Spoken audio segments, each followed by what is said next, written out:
ಕರ್ತನಲ್ಲಿ ಪ್ರೀತಿಯುಳ್ಳ ದೇವಜನರ ನಮ್ಮ ಕರ್ತನಾದ ಯೇಸು ಕ್ರಿಸ್ತನ ಅತ್ಯಧಿಕವಾದ ಕೃಪೆ ಸಮಾಧಾನವು ತಮಗೂ ತಮ್ಮ ಕುಟುಂಬದ ಪ್ರಿಯರೆಲ್ಲರಿಗೂ ಹೆಚ್ಚೆಚ್ಚಾಗುಂಟಾಗಲಿ. ಹೃದಯಂಗಮ ಮಾತಿನ ಮುಂಜಾನೆ ವಾಕ್ಯದ ಅಂತ ಸರಣಿಯಲ್ಲಿ ಈ ತಿಂಗಳು ನಾವು ದೇವರ ನಂಬಿಕಸ್ತನೆ ಎಂಬ ಶೀರ್ಷಿಕೆಯಲ್ಲಿ ದೇವರ ವಾಕ್ಯವನ್ನು ಧ್ಯಾನಿಸ್ತಿರುವಲ್ಲಿ ಈ ದಿನ ನಾವು ಧ್ಯಾನಿಸುವಂಥ ದೇವರ ವಾಕ್ಯದ ಭಾಗ ಏಷಯ 25 ಮೊದಲನೇ ವಚನ. ಏಷಯ 25:1.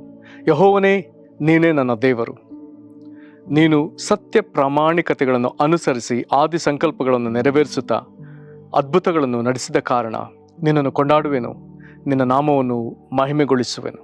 ಈ ವಾಕ್ಯವನ್ನು ಗ್ರಹಿಸೋದಕ್ಕೆ ನಾವು ಶಕ್ತರಾಗುವಂಥ ದೇವರು ತಾನೇ ತನ್ನ ಆತ್ಮನ ಮೂಲಕ ನಮಗೆ ತನ್ನ ವಿಶೇಷವಾದ ಗ್ರಹಿಕೆಯನ್ನು ಅನುಗ್ರಹಿಸಲಿ.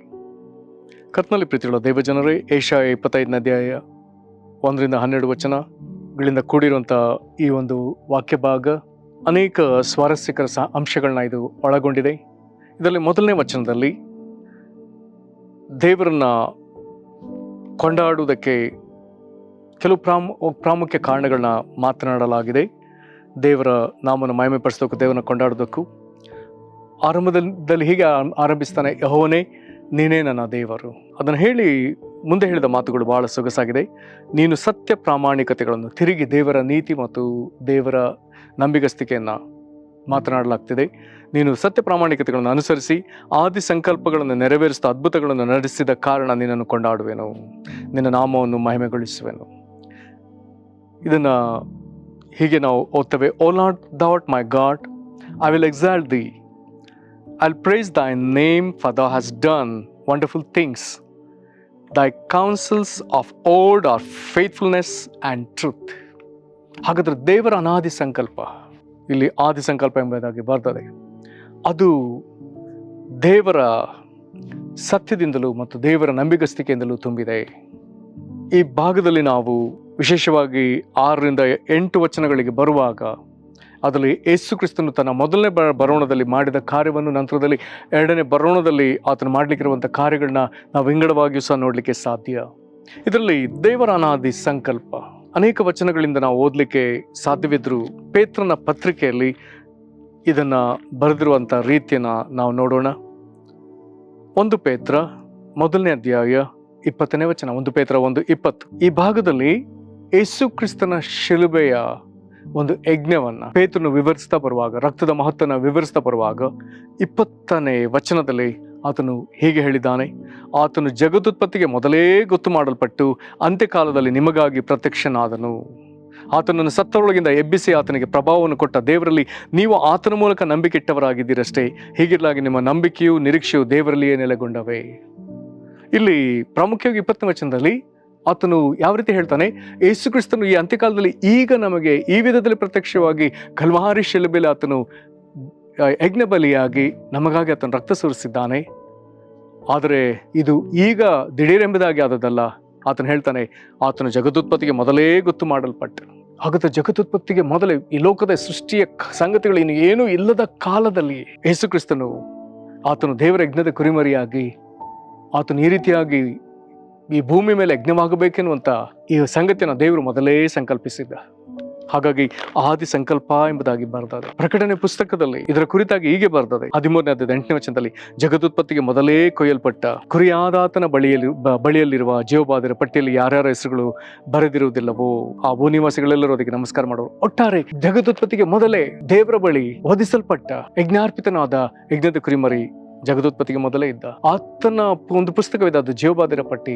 ಅದರಲ್ಲಿ ಮೊದಲೇ ಹೆಸರುಗಳು ನೇಮಿಸಲ್ಪಟ್ಟಿವೆ. ಅದರಲ್ಲಿ ಯಾರ್ಯಾರ ಹೆಸರುಗಳು ಇವೆಯೋ ಅವರೆಲ್ಲರೂ ರಕ್ಷಿಸಲ್ಪಟ್ಟ ಗುಂಪಿನವರು. ಹಾಗಾದರೆ ದೇವರು ಏಷಯ 25 ಮೊದಲನೇ ವಚನದ ಪ್ರಕಾರ ಆತನು ತನ್ನ ಸತ್ಯ ಪ್ರಾಮಾಣಿಕತೆಗಳನ್ನು ಅನುಸರಿಸಿ ಅಥವಾ ಆದಿ ಸಂಕಲ್ಪದಲ್ಲೇ ಇದ್ದ ಆತನ ಸತ್ಯ ಮತ್ತು ಪ್ರಾಮಾಣಿಕತೆಯನ್ನು ಆತನ ಅನುಸರಿಸಿ ಅದನ್ನು ನೆರವೇರಿಸಿದ್ದಾನೆ, ಅದ್ಭುತಗಳನ್ನು ನಡೆಸಿದ್ದಾನೆ. ಹೌದು, ಆತನು ತನ್ನನ್ನು ಮರಣಕ್ಕೆ ಒಪ್ಪಿಸಿಕೊಟ್ಟದಲ್ಲದೆ ಆತನು ತಿರುಗಿ ಜೀವದಿಂದ ಎದ್ದು ಬಂದಿದ್ದಾನೆ. ತಂದೆಯ ದೇವರು ಆತನನ್ನು ಮರಣಕ್ಕೆ ಒಪ್ಪಿಸಿ ಆತನು ಜೀವದಿಂದ ಎಬ್ಬಿಸ್ತಾನೆ.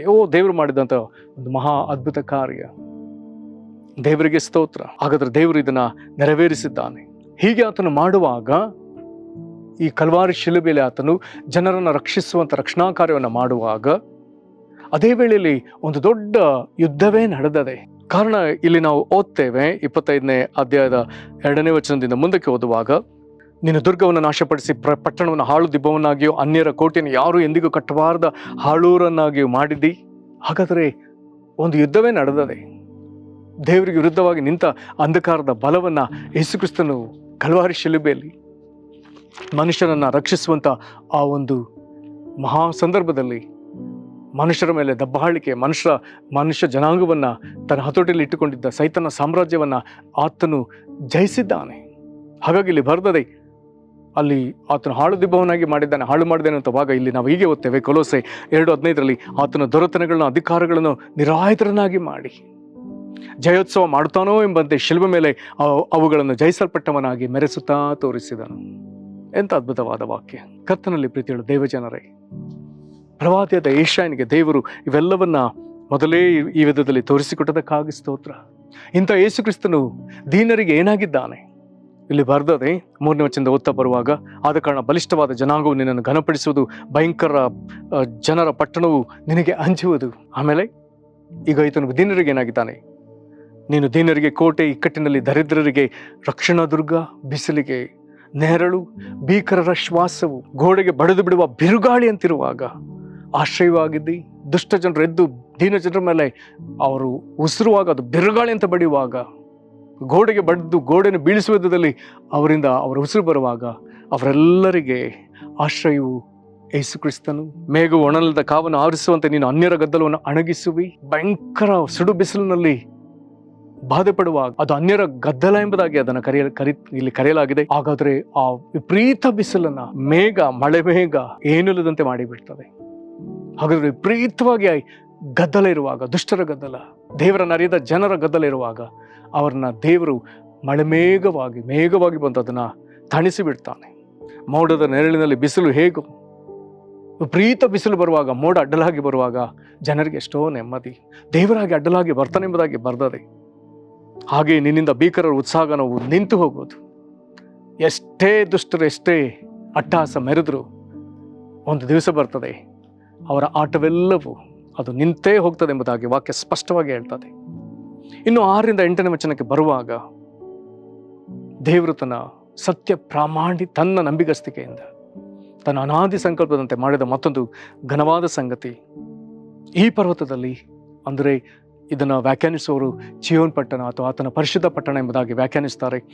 ಅಲ್ಲಿ ಆತನು ಸಕಲ ಜನಗಳಿಗೆ ಸಾರವತ್ತಾದ ಮೃಷ್ಟಾನವನ್ನು ಮಡ್ಡಿಗಟ್ಟಿದ ಮೇಲೆ ಶೋಧಿಸಿದ ದ್ರಾಕ್ಷರಸದಿಂದಲೂ ಕೂಡಿದ ಔತಣವನ್ನು ಅಣಿಮಾಡೋಣ ಎಂಬುದಾಗಿ ಬರೆದದೆ.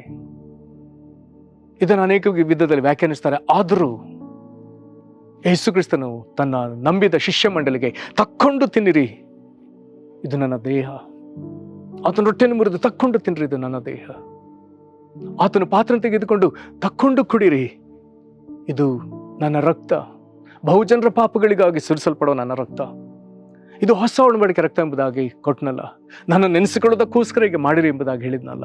ಆತನ ದೇಹ ರಕ್ತದ ಕುರಿತಾಗಿ ಹೇಳಿದ್ದಾನೆ, ನನ್ನ ಮಾಂಸವೇ ನಿಜವಾದ ಆಹಾರ, ನನ್ನ ರಕ್ತವೇ ನಿಜವಾದ ಪಾನ. ನನ್ನ ಮಾಂಸವನ್ನು ತಿಂದ ನನ್ನ ರಕ್ತವನ್ನು ಕುಡಿದವನು ನಿತ್ಯ ಜೀವವನ್ನು ಹೊಂದಿದ್ದಾನೆ ಮತ್ತು ನಾನು ಅವನನ್ನು ಕಡೆ ದಿವಸದಲ್ಲೇ ಎಬ್ಬಿಸುವನು. ಹಾಗಾದ್ರೆ ನಮಗೆ ನಿತ್ಯ ಜೀವವನ್ನು ಕೊಡುವಂಥ ಏಕೈಕ ಆಹಾರ ಇಡೀ ಪ್ರಪಂಚದಲ್ಲಿ ಅದು ಯೇಸು ಕ್ರಿಸ್ತನ ಮಾಂಸ, ಅದು ಯೇಸು ಕ್ರಿಸ್ತನ ಶರೀರ, ದೇಹ.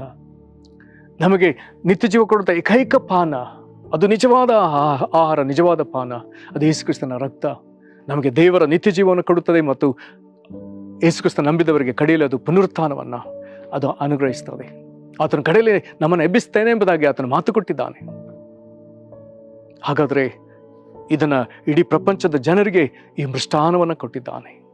ತನ್ನ ಭಕ್ತ ಸಮೂಹಕ್ಕೆ ತನ್ನ ಶರೀರವನ್ನು ಸೇವಿಸದಕ್ಕಾಗಿ ಕೊಟ್ಟಿದ್ದಾನೆ. ಇದರಲ್ಲಿ ಮಾತ್ರವೇ ದೇವರ ಜೀವ ಅಡಕವಾಗಿದೆ. ನಂತರದಲ್ಲಿ ಬರ್ತದೆ, ಸಮಸ್ತ ಜನಾಂಗಗಳನ್ನು ಮುಚ್ಚಿರುವ ಮುಸುಕನ್ನು, ಸಕಲ ದೇಶದ ಮೇಲೆ ಹಾಕಿರುವ ತೆರೆಯನ್ನು ಇದೇ ಪರ್ವತದಲ್ಲಿ ನಾಶ ಮಾಡೋಣ ಎಂಬುದಾಗಿ ಬರ್ತದೆ. ಇದೊಂದು ಅದ್ಭುತವಾದ ಸಂಗತಿ. 2 ಕೊರಿಂಥ 3ನೇ ಅಧ್ಯಾಯದಲ್ಲಿ ಇದರ ಕುರಿತಾಗಿ ನಮಗೆ ಒಂದು ದೊಡ್ಡ ಆದರಣೆ ಮಾತು ಬರ್ತದೆ. 3:16 ಅವರ ಹೃದಯವು ಕರ್ತನ ಕಡೆಗೆ ತಿರುಗಿಕೊಂಡಾಗಲೇ ಆ ಮುಸುಕು ತೆಗೆಯಲ್ಪಡುವುದು. 17 ಆ ಕರ್ತನು ದೇವರ ಆತ್ಮನೇ, ಕರ್ತನ ಆತ್ಮನು ಯಾರಲ್ಲಿದ್ದಾನೋ ಅವರಿಗೆ ಬಿಡುಗಡೆ ಉಂಟು. ಹಾಗಾದರೆ ಆತನು ತನ್ನ ದೇಹ ರಕ್ತಗಳನ್ನು ನಮಗೆ ಮೃಷ್ಟಾನವಾಗಿ ಕೊಟ್ಟದ್ದು ಮಾತ್ರವಲ್ಲ, ನಾವು ಸರಿಯಾಗಿ ಆತನನ್ನು ದೃಷ್ಟಿಸಲಿಕ್ಕೆ ಸಾಧ್ಯವಾಗುವಂತೆ, ಪ್ರಭಾವ ಸ್ವರೂಪನನ್ನು ದೃಷ್ಟಿಸುತ್ತಾ ಪ್ರಭಾವದ ಸ್ವರೂಪವುಳ್ಳವರೇ ಆಗುವಂತೆ ಮುಂದಿನ ವಚನದ ಪ್ರಕಾರ ಆತನು ನಮ್ಮ ಮೇಲಿರುವಂಥ ಮುಸುಕನ್ನು ಆತನು ತೆಗಿತಾನೆ. ನಮ್ಮ ಹೃದಯ ಕರ್ತನ ಕಡೆಗೆ ತಿರುಗಿಕೊಂಡ ಕೂಡಲೇ ಆ ಮುಸುಕು ತೆಗೆಯಲ್ಪಡ್ತದೆ.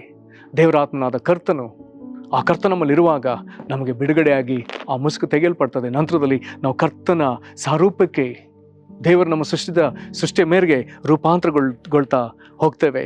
ಆತನ ಮರಣವನ್ನು ಶಾಶ್ವತವಾಗಿ ನಿರ್ನಾಮ ಮಾಡಿದೆ ಎಂಬುದಾಗಿ 8ನೇ ವಚನ ಹೇಳ್ತದೆ, ಏಷ್ಯಾ 25. ಹೌದು, ನಾವು ಮೊನ್ನೆ ದಿವಸ ನೋಡಿದ್ದೇವೆ ಇಬ್ರಿಯ 2:14-15 ಜೀವಮಾನವೆಲ್ಲ ಬಾಯದ ದೇಶದಿಂದ ನರಳುತ್ತಿದ್ದವರನ್ನ ಆತನ ತನ್ನ ಮರಣದಿಂದ ಮರಣಾಧಿಕಾರಿಯಾದ ಸೈತಾನ ಸೋಲಿಸಿ ನಮ್ಮನ್ನು ವಿಮೋಚಿಸಿದ್ದಾನೆ. ನಮಗೆ ದೇವರು ಯೇಸು ಕ್ರಿಸ್ತನ ನಂಬಿಕೆ ಇಡೋದ್ರ ಮೂಲಕ ಯಾರ್ಯಾರು ಆತನ ನಂಬಿದರೂ, ಆತನ ಹೆಸರು ನಂಬಿಕೆ ಇಟ್ಟರು ಅವರಿಗೆ ದೇವರ ಮಕ್ಕಳಾಗುವ ಅಧಿಕಾರ ಕೊಟ್ಟ ದೇವರು, ನಾವು ಆತನ ನಂಬುವಾಗ ದೇವರ ಲೋಕದ ಮೇಲೆ ಎಷ್ಟೋ ಪ್ರೀತಿನಿಟ್ಟು ತಾನು ಒಬ್ಬನೇ ಮಗನನ್ನು ಕೊಟ್ಟನು.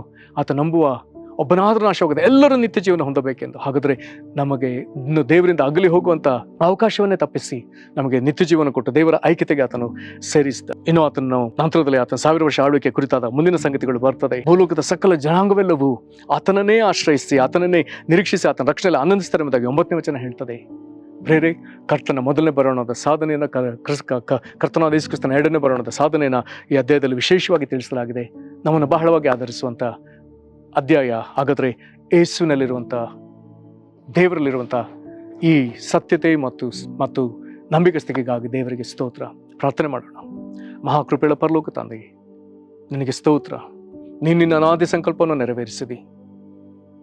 ಕರ್ತನಾದ ಯೇಸುವೇ, ನೀನು ಈ ರೀತಿಯಾಗಿ ನಮಗೆ ಮೊದಲು ಬಂದು ಕಾಣಿಸಿಕೊಂಡು ಯಜ್ಞಾರ್ಪಿತನಾದದ್ದು ನಿನ್ನ ಜಗದುತ್ಪತ್ತಿಗೆ ಮೊದಲೇ ನೇಮಕವಾಗಿ, ಜಗದುತ್ಪತ್ತಿಗೆ ಮೊದಲೇ ನೀನು ವಧಿತನಾದ ಯಜ್ಞದ ಕುರಿಮರಿಯಾಗಿದೆ. ಅದಕ್ಕಾಗಿ ಸ್ತೋತ್ರ. ಕರ್ತನೆ, ಅನ್ಯರ ಕರ್ತನೆ ಕೋಟೆಗಳನ್ನ ಹಾಳು ದಿಬ್ಬವನ್ನಾಗಿ ಮಾಡಿದಾತನೇ, ನೀನು ದೊರೆತನಗಳ ಅಧಿಕಾರಗಳನ್ನ ನಿರಾಯುಧರನ್ನಾಗಿ ಮಾಡಿ ನೀನು ಜಯೋತ್ಸವ ಮಾಡಿದ್ದಕ್ಕಾಗಿ, ಶಿಲುಬೆಯಲ್ಲಿ ಮೆರೆಸಿದ ತೋರಿಸಿದ್ದಕ್ಕಾಗಿ ನಾವು ಸ್ತುತಿಸಿಕೊಂಡಾಡ್ತೇವೆ. ಕರ್ತನೆ, ನೀನು ನಿನ್ನ ಜನರಿಗೆ ಯಾವ ವಿಧದಲ್ಲಿ ಆಶ್ರಯ ಎಂಬುದನ್ನು ಅನೇಕ ವಿಧದಲ್ಲಿ ವಿವರಿಸಿಕೊಟ್ಟದಕ್ಕಾಗಿ ನಿನಗೆ ನಾವು ಸ್ತೋತ್ರ ಸಲ್ಲಿಸ್ತೇವೆ. ಅಪ್ಪ, ನಿನ್ನ ಮಾಂಸವು ನಿಜವಾದ ಆಹಾರ, ರಕ್ತವು ನಿಜವಾದ ಪಾನ, ಇದನ್ನು ಸಕಲ ಜನಾಂಗಗಳಿಗೆ ಮೃಷ್ಟಾನ ಭೋಜನವಾಗಿ ನೀನು ಕೊಟ್ಟದಕ್ಕಾಗಿ ನಿನಗೆ ನಾವು ಸ್ತೋತ್ರ ಸಲ್ಲಿಸ್ತೇವೆ. ನಮ್ಮ ಮೇಲೆ ಇದ್ದಂಥ ಮುಸುಗನ್ನು ತೆಗೆದು ಕರ್ತನೆ, ನಿನ್ನ ಆತ್ಮನ ಮೂಲಕ ಬಿಡುಗಡೆ ಕೊಟ್ಟು ನಾವು ನಿನ್ನನ್ನೇ ದೃಷ್ಟಿಸ್ತಾ ನಿನ್ನ ಸ್ವರೂಪವುಳ್ಳವರಾಗುವಂತೆ ನೀನು ಮಾಡಿದ್ದಲ್ಲ, ಅದಕ್ಕಾಗಿ ಸ್ತೋತ್ರ. ನಮ್ಮ ಮೇಲಿದ್ದ ಮರಣವನ್ನು ನೀನು ನಿರ್ನಾಮ ಮಾಡಿ ನಿನ್ನ ನಿತ್ಯ ಜೀವವನ್ನು ನಮಗೆ ಕೊಟ್ಟದಕ್ಕಾಗಿ ನಿನಗೆ ಸ್ತೋತ್ರ. ಕರ್ತನೆ, ನಿನ್ನ 2ನೇ ಬರೋಣದ ನಿನ್ನ 1000 ವರ್ಷ ಆಳ್ವಿಕೆಯಲ್ಲಿ ಲೋಕದ ಜನಾಂಗವೆಲ್ಲವೂ ನಿನ್ನನ್ನು ಸೇವಿಸುವಂತೆ ನೀನು ಮಾಡುವುದಕ್ಕಾಗಿ, ನೀನು ನಮಗೆ ಇಡೀ ಲೋಕದ ಜನರಿಗೆ ದೊಡ್ಡ ನಿರೀಕ್ಷೆ ಆಗಿರುವುದಕ್ಕಾಗಿ ನಾವು ನಿನಗೆ ಸ್ತೋತ್ರ ಸಲ್ಲಿಸ್ತೇವೆ. ಕರ್ತನೆ, ಈ ವಾಕ್ಯದಲ್ಲಿ ನಾವು ಕಂಡುಕೊಂಡ ಸತ್ಯ, ಕರ್ತನೆ, ನಂಬಿಕೆ, ನಿರೀಕ್ಷೆಗಳಲ್ಲಿ ನಮ್ಮೊಬ್ಬೊಬ್ಬನ್ನು ತುಂಬಿಸು ಸ್ವಾಮಿ. ಇದನ್ನು ನಾವು ಇನ್ನೂ ಹೆಚ್ಚಾಗಿ ಅರ್ಥಕೊಳ್ಳೋದಕ್ಕೆ ದಯೆಯನ್ನು ಅನುಗ್ರಹಿಸು. ನಿನಗೆ ಮಹಿಮೆ ಆಗಲಿ. ಯೇಸು ಕ್ರಿಸ್ತನ ಹೆಸರಲ್ಲಿ ಬೇಡ್ದೇವೆ ನಮ್ಮ ತಂದೆಗೆ, ಆಮೇನ್. ಕರ್ತನೆ ನಿಮ್ಮನ್ನು ಆಶೀರ್ವದಿಸಲಿ. ವಂದನೆಗಳು.